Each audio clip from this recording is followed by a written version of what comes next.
آپ نے کہا کہ حضرت علی نے 6 ماہ تک حضرت ابوبکر کی بیعت نہیں کی، جبکہ حاکم میں موجود ہے ابو سعید نے پہلے دن بیعت کر لی تھی۔ او جناب وہ روایتیں بالکل کمزور ہیں، بخاری مسلم کے مقابلے میں ردی کی ٹوکری میں ہے۔ بخاری مسلم دونوں میں حدیث ہے 6 مہینے تک بیعت نہیں کی ہے۔ اب یہ 3-4 دن پہلے طارق جمیل صاحب کا فون آیا تھا، وہ اکیڈمی کی مبارکباد دے رہے تھے، تو ان سے بھی اسی حدیث کے اوپر ڈسکشن شروع ہوئی اس حوالے سے۔ خیر اور باتیں اب چونکہ انہوں نے منع کیا ہوا مجھے، میں اوپن نہیں کرتا، مجھے ویسے ایک ذہن میں آ گیا، انہوں نے اکیڈمی کی مبارکباد دی تھی، وہ اس کی وجہ سے ذہن میں آیا۔ تو یہ حدیث بخاری مسلم دونوں میں 6 مہینے تک بیعت نہیں کی۔ بعد میں جب بیعت کی، ثقیفہ بنی ساعدہ والا میرا کلپ دیکھ لیں، تو حضرت علی رضی اللہ تعالیٰ عنہ نے خوشی خوشی پھر بعد میں بیعت کی ہے۔ پہلے ناراضگی تھی، اور بخاری مسلم کے الفاظ ہیں، اور اما عائشہ خود روایت کر رہی ہیں کہ حضرت علی نے حضرت فاطمہ کی وفات کے بعد، یعنی 6 مہینے کے بعد حضرت ابوبکر کے خلیفہ بننے کے، حضرت ابوبکر کو پیغام بھجوایا کہ آپ مجھے میرے گھر آ کے ملیں اور اکیلے آئیں۔ تو اما عائشہ کہتی ہیں کہ حضرت علی حضرت عمر کا ساتھ جانا پسند نہیں فرماتے تھے، کیونکہ وہ طبیعت کے ذرا تیز تھے۔ آپ مجھے بتائیں، ایک عام بندہ خلیفۃ المسلمین کو کہہ سکتا ہے کہ آپ میرے گھر آ کے مجھے ملو؟ حضرت علی کا سٹیٹس تھا اہل البیت والا، بھائی خلیفہ ہے، حکمران ہے، رعایا کا کام ہے حکمران کے پاس جائے کہ اپنے گھر بلائے کہ میرے گھر آ کے مجھے ملو۔ بلوایا تو بلوانے والا تو بڑا بندہ ہوتا ہے۔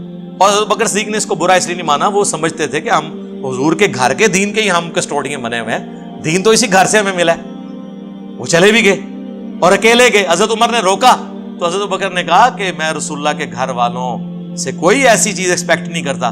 ان کو خطرہ تھا کہ کوئی شیعان علی میں سے کوئی نعرہ حیدری نہ پڑھ دے وہاں پہ، اس وقت بھی شیعان علی موجود تھے نا۔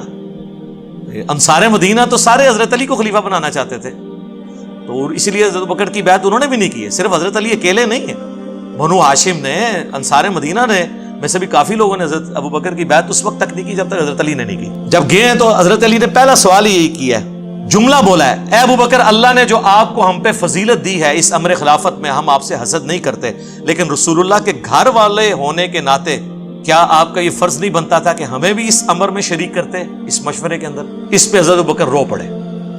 بس روتا انسان کب ہے؟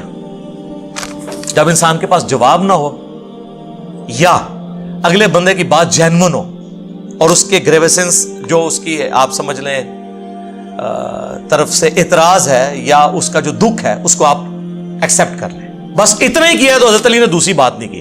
حضرت علی نے کہا کہ میں اعلانیہ آپ کی بیعت کروں گا مسجد میں آ کے، حالانکہ ادھر بھی بیعت کر سکتے تھے کہ باہر جا کے بتا دو کہ علی نے بیعت کر لی ہے، لیکن یہ اس صورت میں تھا جب اکڑ ہوتی۔ وہ تو للہیت والے لوگ تھے۔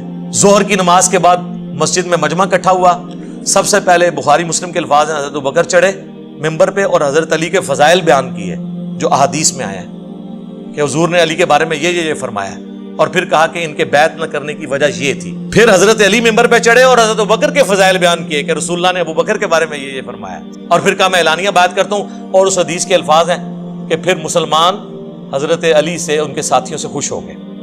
یہ پوری حدیث ہے بخاری مسلم میں، تو وہ اتنا سادہ معاملہ نہیں ہے۔